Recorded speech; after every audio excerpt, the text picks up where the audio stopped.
뭐 여기서 나는 모세가 하나님 만났다니까 나도 좀 해보고 싶었어. 하느님 만나고 싶으세요? 네. 우리가 사는 게 하나님 울타리 안에서 살면 어떤 고통이 닥쳐도 하나님 울타리 안에서 다 이루어지고 하나님 다 해결하신다. 우리 죽게 안 내버려둔다. 말리지 마라. 이렇게 하고 온 거예요.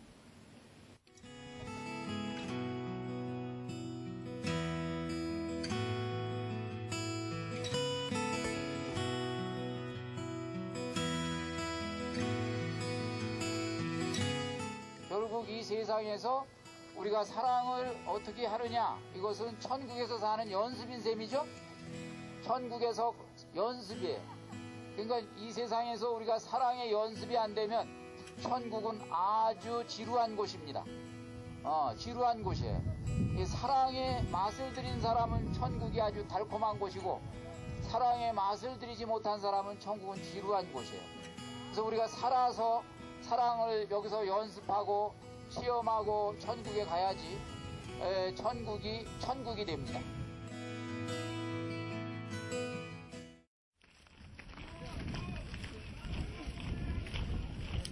시나이산을 내려온 우리는 모세의 자치를 따라 요르단으로 발길을 옮겼다. 국토의 95%가 사막으로 이루어진 나라.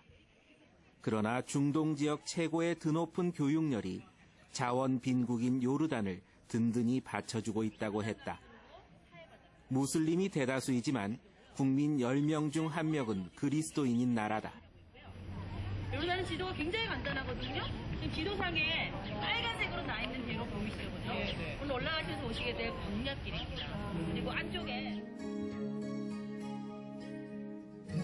모세와 이스라엘 백성들이 걸었던 광야의 길은 가나안에 이르기 전 오늘날의 요르단 지역을 거친다.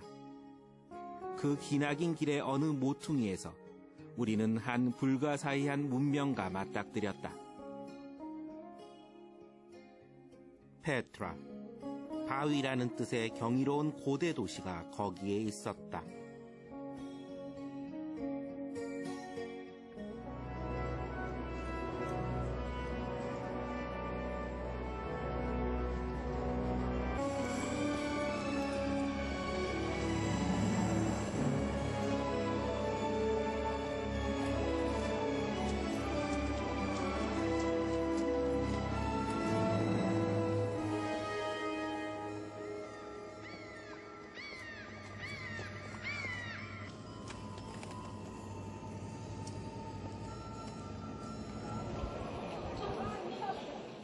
스티븐 스필버그의 인디아나 존스 촬영장으로 널리 알려진 이곳은 이집트의 피라미드 등과 함께 세계 7대 불가사의로 꼽힌다.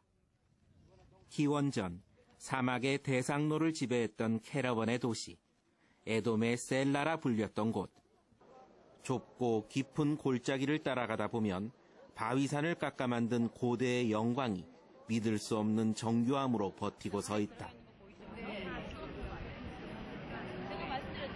5만 명의 인구가 무덤을 영원히 사는 집이라고 믿어요. 주거지를 개조해서 만든 나바티인들의 무덤터가 바로 남아있습니다. 아래쪽에 보시면 간단하게 파놓은 구멍 보이시죠, 그죠? 저런 거는 서민들의 무덤이고요. 그 지금 당시 남아있는, 조각이 잘 남아있는 것들을 왕이나 귀족들의 무덤들. 이 바로 위에 삼각형 안에 조각을 하던 거거든요. 모세가 이스라엘 백성들과 함께 이곳을 지나쳤을 때는 페트라가 아직 도시로 자리 잡기 훨씬 이전이었다. 그들은 깊은 협곡을 따라 걸으며 장밋빛을 발하는 이곳 바위산의 어느 그늘에서 하느님을 애타게 불렀으리라.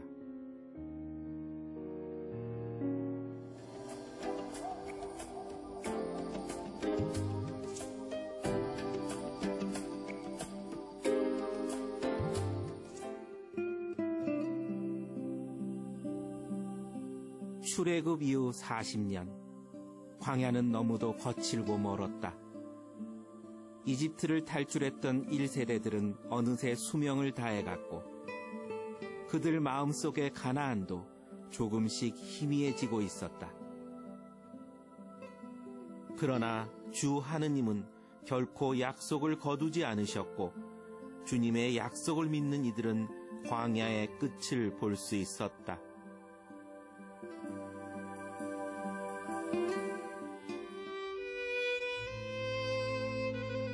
주님께서는 너희를 40년 동안 광야에서 인도하셨다. 그동안 너희 몸에 걸친 옷들이 해진 적이 없고 너희 발에 신은 신들이 떨어진 적이 없다. 그것은 주님께서 주 너희 하느님이라는 것을 너희가 알게 하시려는 것이었다. 광야 생활은 2번에 걸쳐서 이루어집니다. 여러분, 우리가 다 기억하십니다. 어떻게 이루어지냐? 일단은 이집트에서 나와서 생각해 보세요. 이집트에서 나와서 시나이산까지 갈 때 일단 광야 지나왔죠. 그때만 해도 약 3개월이라고 돼 있는데 누구는 따져보니까 61일이래. 정확하게 따지면 61일이랍니다. 그건 뭐 대충 따지면 3개월이고. 그래서 그 기간 동안에 일단은 이루어진 일은 탈출기 15장에서 17장에 기록이 돼 있었습니다. 우리는 거기 다 지나왔어요. 자, 그러고 지금 이제 시나이산을 떠나서 진행되는 일은 민수기 11장부터 17장에 기록이 됩니다. 그러니까 오늘 이 이야기는 우리는 오늘 어디로 왔냐면 민수기 11장에서 17장에 이 말하자면 진행된 그곳을 지금 우리가 조금 지나왔어요. 다 지나온 건 아니지만 이건 그거하고 관계된 부분을 왔습니다. 자, 그러면 좀 실감이 나죠? 자, 그래서 광야 생활로 들어갔는데 이 사람들이 광야 생활 딱 들어가니까 그냥 바로 불평불만이 나옵니다. 불평불만이 입에서 팍팍 튀어나오는데 그 내용을 읽습니다. 우선 일단은 이 시나이산에 들어가기 직전에 이 사람들이 뭐라고 불평불만을 했는지 한번 확인해 보십니다.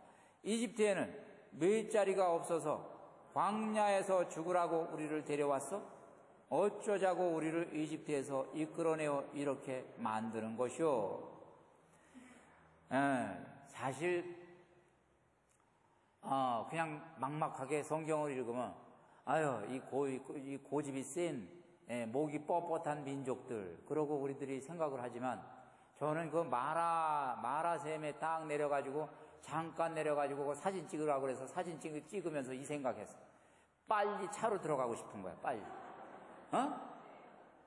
그냥 숨이 턱 막히니까 뭐 빨리 돌아가고 싶은 거야. 뭐 어디고 뭐고 없어. 그냥 뭐. 그러니까 이런 말이 나올 만도 하죠. 고센 쪽에는 이 말하자면은 그냥 맨 물이 많고 거기는 그냥 그 나일강 주변이니까 이런 사막이 아닌데 여기는 그냥 열사야 열사. 그러니까 뭐 대책이 없는 거야. 자, 그럼 그거는 이제 이해가 가시고 그 다음에 이제 신광야를 지나면서 먹을 것이 없다고 원망을 합니다. 탈출기 16장 3절 같이 읽으십니다. 우리가 고기 냄비 곁에 앉아 빵을 배불리 먹던 그때 이집트 땅에서 주님의 손에 죽었더라면 그런데 당신들은 이 무리를 모조리 굶겨 죽이려고 우리를 이 광야로 끌고 왔어? 이제 이러면서 모세에게 대듭니다. 자, 그거는 이제 지금까지 얘기는 시나이산 오기 직전에 불평불만이고 시나이산을 지나서 이제 드디어 이제 그 다음에 이 대장정을 하는 가운데 불평불만이 민수기 11장 4절에서 6절이에요. 한번 읽어보세요. 누가 우리에게 고기를 먹여줄까? 우리가 이집트 땅에서 공짜로 먹던 생선이며 오이와 수박과 부추와 파와 마늘이 생각나는구나. 이제 우리 기운은 떨어지는데 보이는 것은 만나뿐 아무것도 없구나. 맨날 만나만 먹으니까 만나만 먹고 메추라기만 먹고 2개만 먹으니까 이게 이제 자꾸 음식이 생각이 나는 거예요.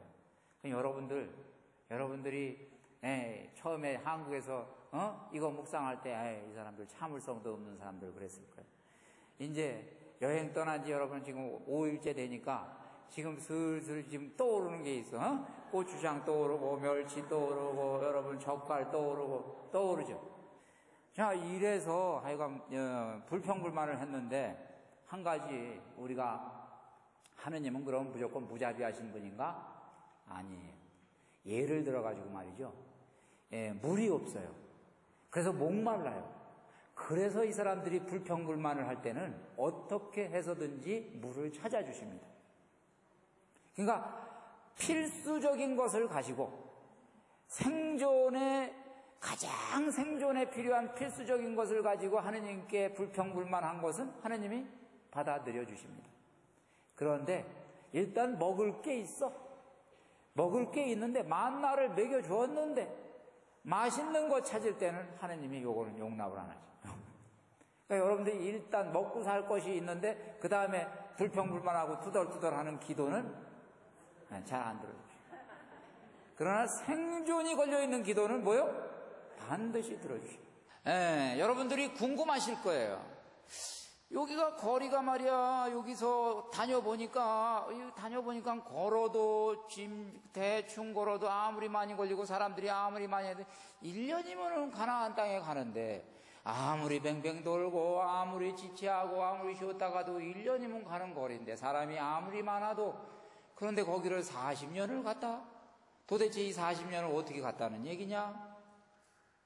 그래서 이것이 궁금하실 거예요. 그래서 그거를 제가 이제 풀어드리면, 대충 이제 3개월 정도 걸려가지고 시나이산에 왔죠? 그 다음에 한 1년 정도 걸려서 이 사람들이 파란 광야에 도착합니다. 그러니까 1년 3개월 정도 걸려가지고 이제 파란 광야에 도착했는데, 거기서 직접 들어가려고 그랬어요. 모세가 이제 그 광야, 저 밑에예요. 저 밑에 동네예요. 지금 우리는 위에 동네로 왔는데, 모세가 웬만하면은 이제 가나안 땅으로 직접 들어가려고 정탐꾼을 보냈습니다. 거기서 정탐꾼을 보냈는데, 정탐꾼을 12명을 뽑아서 보냈어요. 똑똑한 친구들 지파별로 12명을 뽑아가지고 정탐꾼을 보냈습니다. 웬만하면 거기서 다 끝났어요. 잘 끝났으면 거기서 끝났습니다. 그런데 12명이 갔다 와가지고 뭐라고 그랬냐면, 12명 중에서 10명이 뭐라고 그랬냐면, 거기 가나안 땅 맞습니다. 젖과 꿀이 흐르는 땅 맞습니다. 거기 물이 풍부합니다. 거기 뭐 나무도 풍부합니다. 그리고 과일나무들이 얼마나 풍요한지 모릅니다. 그런데 거기 거인족이 살고 있습니다. 거인족이 살고 있는데 거인들 등치가 얼마나 크든지 우리가 그 옆에 가서 딱 써봤더니 우리 키가 꼭 메뚜기만하게 보였습니다. 그러니까 못 들어갑니다. 몰살입니다. 들어가다가 다 죽습니다. 그랬더니 여호수아하고 칼렙이 얘기하죠. 여호수아하고 칼렙이 뭐라고 그러냐면, 아닙니다. 그 땅은 야훼께서 우리에게 주시기로 약속하신 땅입니다. 그렇다면 그들은 우리의 밥입니다. 우리가 야훼 하느님의 마음에 쏙 들기만 하면 그들은 뭐요? 우리의 밥입니다. 여호수아하고 칼렙은 결국에 약속, 젖과 꿀이 흐르는 땅을 너희에게 주리라는 하느님의 약속을 붙들고 거기 입성을 했기 때문에, 결국 여호수아하고 칼렙은 입성이 아니라 그걸 바라봤기 때문에 그 땅이 우리 땅으로 보인 거예요. 그냥 믿음의 말하자면 청년들이었죠. 근데 10명은 아니었어요. 근데 비극은 어디서 지금 생겼냐? 민주적으로 갔습니다. 그러니까 백성들은 누구 말을 들었어요? 10명 말을 들었어요. 백성들이 데모했어요. 데모해가지고 뭐라고 그랬냐면, 돌아가자. 이집트 땅으로 돌아가자 그랬어요. 우리 안 간다. 우리 앞으로 안 간다. 우리 돌아가자. 자, 여러분 그 상황이라면 어떻게 돌아가자. 모세의 지도력이 완전히 끝나버렸습니다. 돌아가자. 자, 여기에 대해서 모세가 이제 방법이 없어.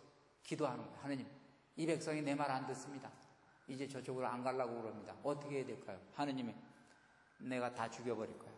흑사병 걸려가지고 내가 여기까지 인도해가지고 했는데 못 들어가. 거기 이번에 데모에 가담한 놈들, 다 죽이는 게 아니라 누구들? 데모에 가담한 놈들 다 죽여버려.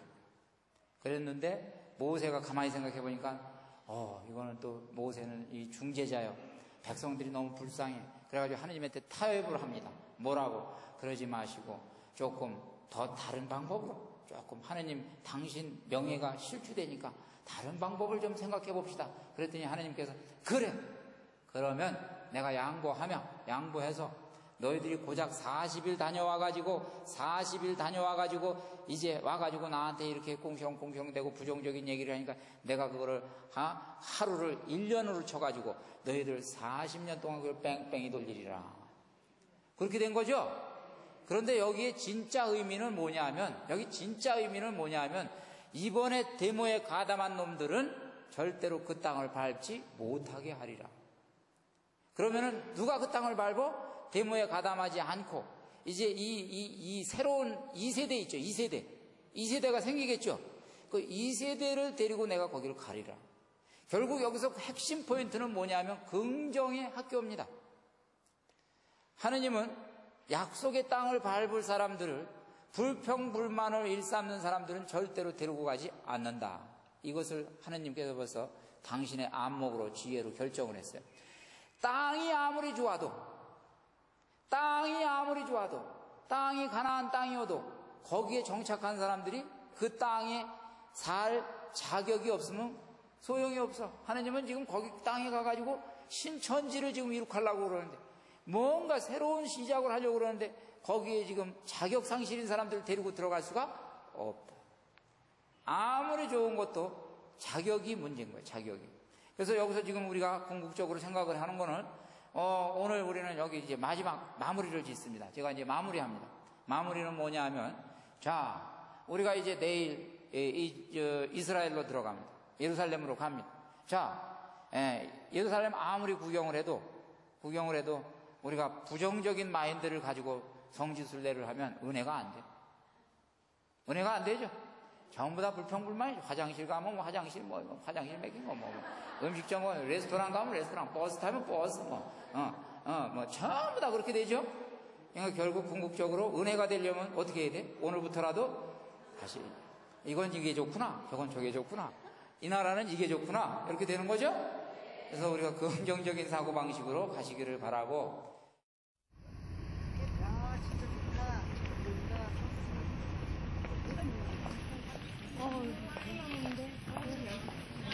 안녕하세요. 안녕하세요. 감사합니다. 출애굽의 마지막 여정. 우리는 요르단 북서쪽 한 나지막한 산에 당도했다. 가나안. 모세와 이스라엘 백성들이 꿈에 그리던 약속의 땅. 그 가나안이 눈앞에 펼쳐졌다. 순례를 시작한 지 엿새 우리는 마침내 가나안을 바라보고 섰다. 아득한 구약의 시대, 40년 광야를 헤맸던 이들도 지금 우리처럼 이곳 느보산에서 가나안을 바라보았을 것이다. 사해 건너 유다와 사마리아로 펼쳐지는 장엄한 대지 앞에서 주님 백성들의 지난한 탈출기는 드디어 대단원을 고하고 있었다. 그러나 당신의 약속을 확인하는 순간 모세는 이곳 느보산에서 숨을 거두었다. 제발 저를 저곳으로 건너가게 해주십시오. 모세의 애타는 기도는 응답을 받지 못했다. 이 위대한 영도자가 어디에 묻혔는지 역사는 그 흔적조차 전하지 않았다. 다만 이곳 느보산정에 세워진 기념성당과 구원의 상징처럼 전해지는 구리뱀의 모형만이 그의 안타까운 마지막을 추억할 뿐이었다.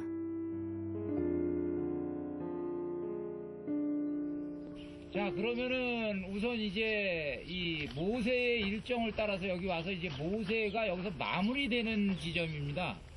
그럼 모세의 마무리를 이제 이 생각을 하면서 제가 몇 가지를 한번 좀 짚어드리고 싶어요. 우선 지도자 모세는 어떤 사람이었나? 그거를 이제 여기에 뭐 이 내용을 가지고 제가 이제 대충 요약해서 정리를 드리면, 우선은 첫 번째는 준비된 리더였다. 하느님께서는 철저하게 이 모세를 태어날 때부터 하여간 모든 이 모세의 그 일생에 걸쳐서 전부 다 사용하셨어요. 그러니까 버릴 게 없어요. 모세가. 일단은 모세가 태어날 때 물속에서 건짐을 받았다고 그랬는데 결국에는 모세가 홍해바다를 건너잖아요. 또 마찬가지로. 그런 것이 있고, 그 다음에 이 모세가 약 40년간 이집트 궁중에서 이제 왕자님으로 자랐죠? 네. 결국 이 모세를 왜 거기서 이 왕자님으로 키우셨는가? 나중에 이 임금들하고 대적하는 그런 일들을 수도 없이 합니다. 전략을 짜고 전쟁을 하고 여러 가지를 하는데 제가 봤을 때 그 안에서 기본적인 외교력과 영도력을 배운 거예요. 그래서 일단은 이제 그렇게 돼 있고, 그 다음에 모세가 미디안 광야에서 약 40년간을 이제 이 양치기를 하면서 목동 역할을 했다 이렇게 돼 있는데, 제가 여기를 이렇게 따라와 보니까 만약에 이 모세가 이 목동 역할을 하지 않았다면 절대로 이 인소를 할 수가 없어요. 어떻게 하면은 물이 나올지 다 알았고, 어떻게 하면은 비를 피할지도 알았고, 물론 하느님이 다 인도해 주셨지만, 저 극한 상황에서 상황 대처 능력이 아주 뛰어났던 사람이에요. 그래서 그런 점들을 이제 일단은 이제 모세의 지도력에서 우리가 좀 기억을 할 필요가 있겠고, 그 다음에 두 번째로 모세는 이 지도자로서 보면은 정말 나무랄 데 없는 지도자입니다. 그러니까 100점짜리 지도자예요. 왜 그러냐? 이 모세가 이 하느님 앞에 설 때는 모세는 100% 백성의 입장에서 섭니다. 그러니까 자기가 살기 위해서 자기 하나 살기 위해서 어떤 말을 하거나 이런 어떤 그 조치를 취하지를 않고 무조건 하느님 앞에 서면 모세의 주어는 백성이요. 저 백성들을 굽어 살펴주십시오.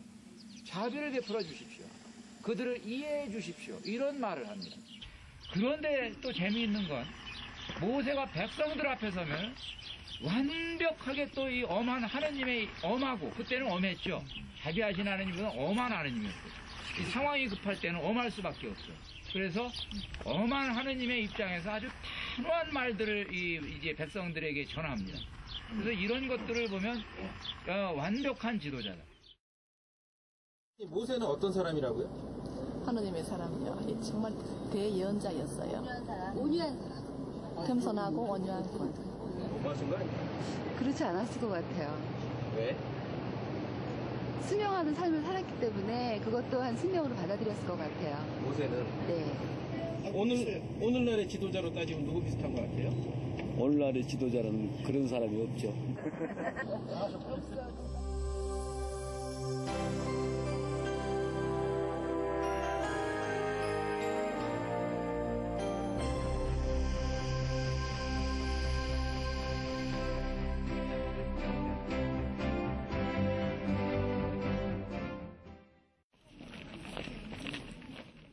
느보산에서 모세와 작별을 나누며 우리의 순례도 구약의 시대를 마감하고 있었다.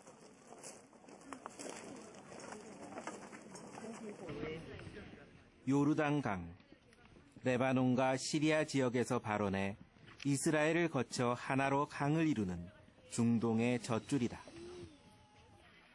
허나 구세주의 세례 성사가 치러진 이 구원과 평강의 강은 유다 민족과 아랍 이스마엘 후손들 간의 분쟁으로 흐려져 있었다. 당신의 평화를 이 땅에 내리소서. 우리의 기도는 어목하게 버티고선 국경의 장벽 앞에서 더욱 간절히 새겨지는 듯 했다.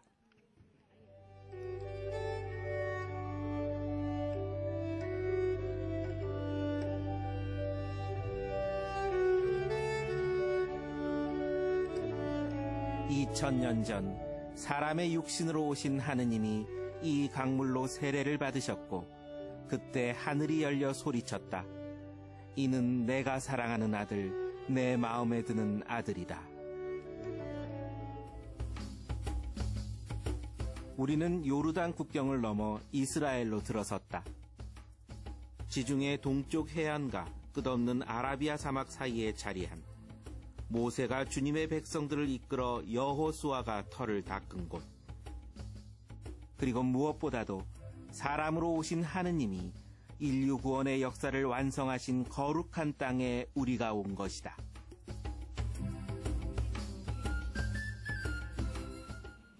아기야, 너는 지극히 높으신 분의 예언자라 불리고 주님을 앞서가 그분의 길을 준비하리니 죄를 용서받아 구원됨을 주님의 백성에게 깨우쳐 주려는 것이다. 회개하라. 하늘나라가 가까이 왔다. 그리스도 그 강생의 보혈로 하느님의 구세사가 마무리되기 직전 당신의 길을 예비하기 위해 광야에서 외치는 소리가 있었다. 요르단 강에서 주님께 세례를 준 요한이었다. 성모 마리아의 사촌 엘리사벳과 유다의 사제 즈카리아의 아들이요, 일찍이 예수께서 여자에게 태어난 이들 가운데 이보다 더 큰 인물은 없다고 하셨던 사람이었다. 요한은 모든 사람에게 말하였다. 나는 너희에게 물로 세례를 준다. 그러나 나보다 더 큰 능력을 지니신 분이 오신다. 나는 그분의 신발끈을 풀어드릴 자격조차 없다. 그분께서는 너희에게 성령과 불로 세례를 주실 것이다. 이제 정착을 해서 여호수아가 이제 12지파를 이끌고 이 땅을 차지하고 정착을 해서 1200년 정도가 흘렀습니다. 역사가. 그러면 이제 어느 시대로 우리가 갑니까? 뻥충 뛰어갑니까? 바로 신약의 시대로 가는 겁니다. 자, 신약의 시대로 가는데 이 구약의 시대에서도 우리가 기억할 시대가 있어요. 그 시대를 뭐라 그러냐면은 중간사 이렇게 얘기합니다. 여러분들 이 성경을 이렇게 읽으시다가 성경에서 대가 끊긴 시대가 있어요. 대충 대가 끊겼어요. 물론 우리가 가지고 있는 성경에서는 마카베오서, 뭐 전서, 후서 이렇게 이제 연결이 억지로 되는 부분이 있습니다만은 약 400년간 예언자가 끊겼습니다. 마지막 예언자가 누구였어요? 말레아키 또는 뭐 요즘에 말라기, 뭐 이게 발음 어떻게 하느냐에 따라서 다릅니다만은 말라기 예언자가 이제 마지막 예언자였어요. 자, 그가 활동했던 시대하고 이제 세월이 흘러서 이제 지금은 400년 지금 이렇게 건너뜁니다. 그럼 이 400년간의 이 이스라엘 백성은 어떤 심정이었을까? 예언자가 끊겼어요.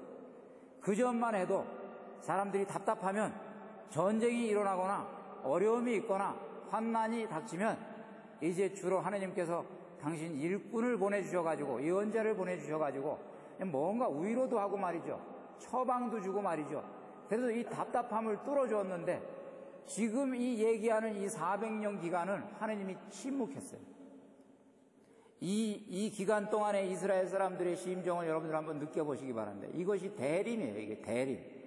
자, 이 답답함을 뚫고 드디어 광야에서 외치는 이의 소리가 있었습니다. 그 사람이 누구냐? 세례자 요한입니다. 갑자기 광야에서 이 낙타 털옷을 입은 사나이가 나타났습니다. 뭐 들꿀을 먹고 뭐 메뚜기를 잡아먹고 하는 이 사나이가 나타나서 이제 이 선포합니다. 마태복음 3장 2절에 나오는 얘기예요. 여러분들 책 있죠? 맥으로 읽는 성경 3편이죠. 24페이지를 펴보십니다. 거기 보시면 회개하여라 하늘나라가 가까이 왔다. 마태복음 3장 2절의 얘기입니다.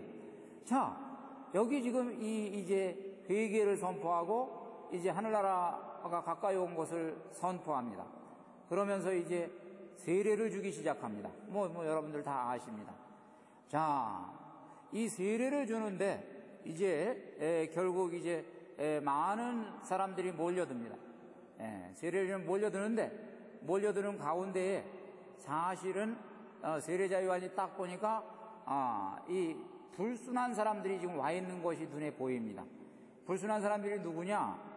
사실은 여기서 하늘나라가 가까이 왔다 이렇게 선포했을 때 세례자 요한이 1차적으로 생각했던 사람들은 땅의 백성들에게 이 말을 한 거예요. 우리 이 성경적인 용어로 얘기하면 암하 아레츠 이렇게 얘기를 하는데 땅의 백성들, 말하자면 이 밑바닥 계층들, 서민들을 향해서 이 선포를 했는데 딱 선포를 하고 보니까 누가 소문을 듣고 제일 먼저 왔냐 하면은 바리사이하고 사두가이가 딱 왔어요. 자, 그러니까 이 세례자 요한이 이 사람들에게 대고 날카로운 비수를 던집니다.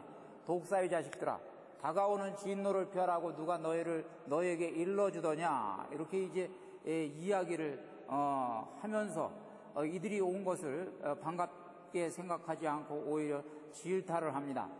자, 뭐 이건 제가 이제 오늘은 여기서 지금 얘기할 계제가 안 되고 아마 예루살렘 가가지고 이 사두가이하고 바리사이들의 어떤 뭐라 그래 성분 내지는 성향을 제가 조금 이야기를 할 겁니다. 자, 이들과 이제 일대 공박이 벌어지고 나서 이들에게 이제 강력하게 세례자 요한이 요구를 합니다. 뭘 요구하냐면 너희들은 와가지고 형식적으로 그렇게 겉으로 그렇게 하지 말고 회개에 합당한 열매를 맺어라. 이렇게 이제 이야기를 합니다. 자, 그러면서 이제 사람들이 몰려들기 시작하는데 군중들이 질문을 해요.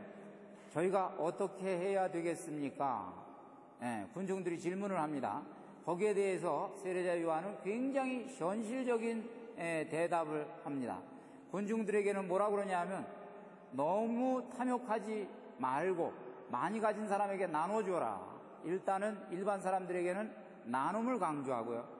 세리, 죄를 짓는 세리들이 와가지고 또 보니까 그들에게는 또 세리는 또 사실은 지금 이 세례자 요한이 얘기하는 게 이 뭐 뜬구름 잡는 얘기가 아니라는 얘기를 제가 지금 하고 있는 거예요. 세리와 관련된 회개거리를 얘기합니다. 부정하지 마라. 받을 만큼만 받아라. 그 다음에 또 군인들이 와서 이제 질문을 하니까 군인들은 주로 뭘 하겠습니까? 이 무력을 가지고 무력을 행사하겠죠. 그러니까 무력을 가지고 남용하지 말라. 강탈하지 말라. 이런 이제 메시지를 전하면서 이제 드디어 세례자 요한이 사람들에게 세례도 주고 여러 가지를 하니까 군중들이 몰려들기 시작합니다. 자, 몰려들기 시작했을 때 이들이 걸었던 기대는 뭐냐 하면 400년간의 아까 얘기한 대로 침묵을 깨고 드디어 예언자가 나타났다. 그러고 이제 당신은 예언자입니까? 당신은 또 메시아입니까? 와서 질문을 합니다. 그러니까 세례자 요한은 예언자도 아닙니다. 메시아도 아닙니다. 그 다음에 그러면 메시아를 준비하기 위해서 이미 예언된 엘리야입니까? 엘리야도 아닙니다. 내 뒤에 올 분이 한 분이 계십니다. 그랬더니 그러면 당신은 누구요? 그러고 이제 질문을 합니다. 여기서 요한복음 1장 23절에서 29페이지로 여러분 넘어가십니다. 뭐라 그러냐면 나는 이사야 예언자가 말한 대로 너희는 주님의 길을 곧게 내어라 하고 광야에서 외치는 이의 소리다. 예수님께서 이 세례자 요한에 대해서 사실은 굉장히 칭찬을 하십니다. 나중에 뭐라 그러냐면 일단 세례자 요한이 광야에서 이제 이 많은 이 구름대처럼 사람들을 모아들이니까 어느 날 루카복음에서 예수님께서 말씀하시기를 너희는 무엇을 보러 광야에 나갔더냐? 기억나시죠? 갈대를 보러 갔냐? 바람에 흔들리는 갈대를 보러 갔냐? 아니면은 사치스러운 옷을 입은 사람을 보러 갔냐? 사치스러운 아니면은 이 권세를 보러 갔냐? 그런 이야기들을 하면서 맨 마지막으로 뭐라고 그래요? 맨 마지막에서 아니다. 너희들은 누구를 보러 갔냐? 예언자다. 이렇게 됐죠? 그래서 이제 그런데 사실은 너희들은 예언자를 보러 갔지만 예언자보다도 더 큰 인물을 만났다. 이거죠. 자, 그러면 이제 이 얘기가 이제 세례자 요한의 마무리인데 예언자보다도 더 큰 인물을 만났다. 자, 이 세상에 여태까지 엘리야 예언자, 가장 큰 예언자예요. 예레미야 예언자, 위대한 예언자예요. 이런 예언자들은 결국에 그들의 예언 속에 부분적으로 예수님의 오심을 선포했습니다. 그러니까 예수님의 오심을 멀찍이서 간접적으로 선포를 했습니다. 그런데 세례자 요한은 바로 구약을 마감하면서 세례자 요한으로 인해서 세례자 요한이 구약의 마지막 사람이 되는 거예요. 구약을 마감하면서 구약을 신약의 시대로 넘겨준, 바톤을 딱 넘겨준 인물이 누구요? 세례자 요한. 그러니까 남들이 추상적으로 막연하게 예언자들이 선포한 거를 세례자 요한은 딱 이분이시다, 구체적으로 우리에게 보여주시고 증언하시고 물러나신 분이에요. 이사야가 예언했던 바로 그 사람, 구세주가 오실 길을 곧게 내었던 그 사람, 세례자 요한이 그토록 간구했던 주님의 길은 어디에 있을까? Who are you? First, I will say, I am the voice of one crying in the wilderness, make straight the way of the Lord. If you are not the Messiah.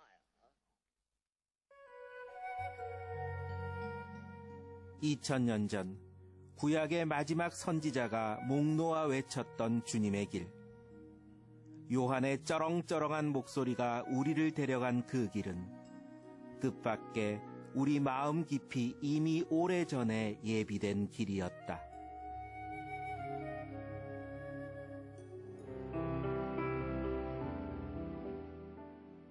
요한은 이사야 예언자가 말한 바로 그 사람이다. 이사야는 이렇게 말하였다. 광야에서 외치는 이의 소리, 너희는 주님의 길을 마련하여라. 그분의 길을 곧게 내어라.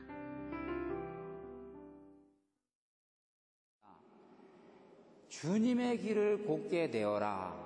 이것이 이제 세례자 요한이 선포한, 말하자면 하는 일이고 선포한 메시지였습니다. 자, 우리 주님이, 이제 예수님이 이제 내일부터 우리에게 오실 겁니다. 자, 주님은 어느 길로 오십니까? 도대체 어느 길로 오시길래 주님의 길을 곧게 내어라. 우리가 지금까지 아주 먼 40년의 이 대장정의 길을 따라서 여기까지 들어왔는데 주님은 어느 길로 오십니까? 어느 길로 오세요? 그 길을 이제 우리가 지금 묵상해 볼 필요가 있겠어요. 아마도 저는 이제 묵상을 해보기로 그냥 단도직입적으로 들어가면은 세례자 요한이 얘기한 이 길은 생각의 길, 첫 번째, 그 다음에 마음의 길입니다. 예수님을 우리가 바르게 맞아들이려면 먼저 생각이 바뀌어야 돼요. 그리고 마음이 바뀌어야 돼요. 이것이 굉장히 중요한 거예요. 지금 아까 바리사이하고 사두가이가 등장을 했어요. 이 사람들이 주님을 받아들이기가 굉장히 어려워요. 어려운 이유가 이들은 이미 율법을 삐딱하게 왜곡해 놨어요. 이미 길이 삐딱하게 나 있어요. 삐딱하게 나 있기 때문에 그 길로는 주님이 아무리 오셔도 엉뚱한 데로 가게 돼 있어요. 그래서 세례자 요한이 지금 와서 우리에게 요구하는 거는 뭐예요? 생각의 길을 곧게 내자. 그럼 이 생각의 길을 곧게 낸다라는 것은 무엇을 의미하느냐? 제가 이걸 무지개 원리에서 이제 사람들에게 많이 교육을 했습니다. 우리 생각은 여러분 직선으로 난 길이 있고요. 직선으로 난 길이 있고 왼쪽으로 삐딱하게 난 길이 있고 오른쪽으로 휘어져서 난 길이 있어요. 그래서 살다 보면 처음에는 길이 직선으로 나 있어요. 생각의 길이 직선으로 난 건 뭐냐 하면 액면 그대로 고지고대로 누가 이야기하면 그 이야기를 받아들이고 듣는 사람이에요. 직선으로 난 거예요.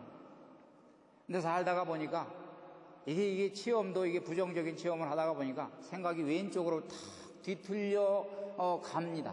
그러다가 많이 왼쪽으로 가 있어요. 이거 부정적인 생각의 길이 나는 거예요. 그러니까 뭐냐, 이제 여러분들이 말씀을 들으실 때도 이제 지금 이게 선포되는 말씀을 그냥 쏙쏙 고지고대로 선포되는 대로 여러분이 들으시면 그 길은 직선으로 난 길이에요. 직선으로. 그런데 이제 이게 왼쪽으로 삐딱하게 나기 시작해서 이 사람들이 그 길을 통해서 뭐를 받아들이고 이해하고 합니다. 그러면 이제 왼쪽으로 난 사람들은 어떻게 되냐? 그 사람들은 이제 저 신부가 도대체 저 얘기하는 저희가 뭐야, 저희가. 의도가 뭐고, 저 얘기하는 뒤에 있는 배경은 뭐야. 그리고 저것이 사실이야, 아니야. 저것이 좀 뻥이야, 아니야. 뭐 여러 가지 있겠죠? 의심을 하는 거예요.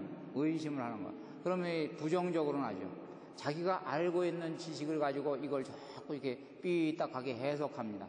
요런 것이 우리가 지금 가지고 있는 건데, 이걸 왼쪽으로 이렇게 많이 휘게 만들어 놓은 게 우리들의 지식이고, 이 세상의 지식이고, 이 세상의 잘못된 정보들이에요. 이 세상의 정보들만 가지고 우리가 신앙의 정보를 받아들이려고 그러면은 잘 안 들어와요. 걸러지니까 자꾸. 하느님은 없다. 그런 것은 미신이다. 그런 것은 광신이다. 뭐 여러 가지가 있죠?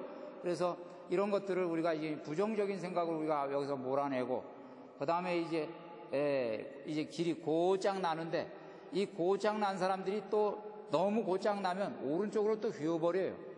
이 사람들은 뭐냐, 광신도가 돼버려. 제가 했는데 그냥 저쪽에서 그냥 그러고 받아들이고 말이죠. 그러니까 이게 받아들이는 정도가 또 달라져요. 그래서 가장 중요한 건 뭐냐, 곧장 난 길이 중요하다. 우리 주님께서는 그랬죠? 그래서 길을 곧장 내가지고 주님을 맞아들여라. 이 곧장 난 길을 위해서 한 것이, 세례자 요한이 한 것이 뭐예요? 세례를 준 거예요. 세례를. 자, 우선 씻어내자. 잘못된 거, 잘못된 가치관, 잘못된 생각 씻어내자. 이렇게 되는 겁니다. 자, 지금 이 곧장 난 길의 은혜를 가지고 있는 사람들이 누구냐 하면은 예수님이 얘기하는 철부지 어린아이들이에요. 예수님이 한번 그러셨죠? 하느님 감사합니다. 잘났다는 자들과 똑똑하다는 자들에게는 이 모든 것을 감추시고 철부지 어린아이들에게 드러내 보이시니 감사합니다. 그랬죠? 그럼 철부지들은 왜 그런가요? 바로 직선이 일어났기 때문에 그렇습니다. 자, 이제 여러분들이 오늘 내일 계속 이제 다니면서 많은 것을 보실 겁니다.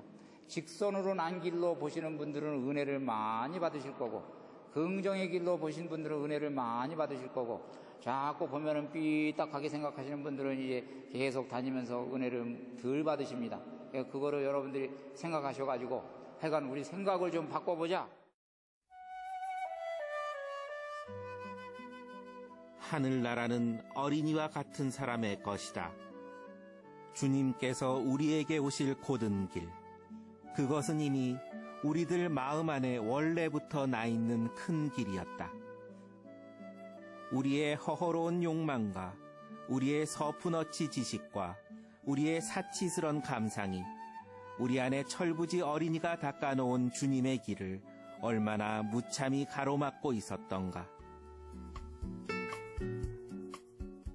순례의 한가운데에서 우리의 영혼은 조금씩 어려지고 있었다. 오랜 짐을 내려놓은 듯 조금씩 가벼워지고 있었다. 어린아이처럼 투명하고 어린아이처럼 티 없이 웃는 당신이 주신 원래의 어리고 유쾌한 마음으로 되돌아가 우리는 이제 구세주가 나신 곳으로 길을 나설 것이다.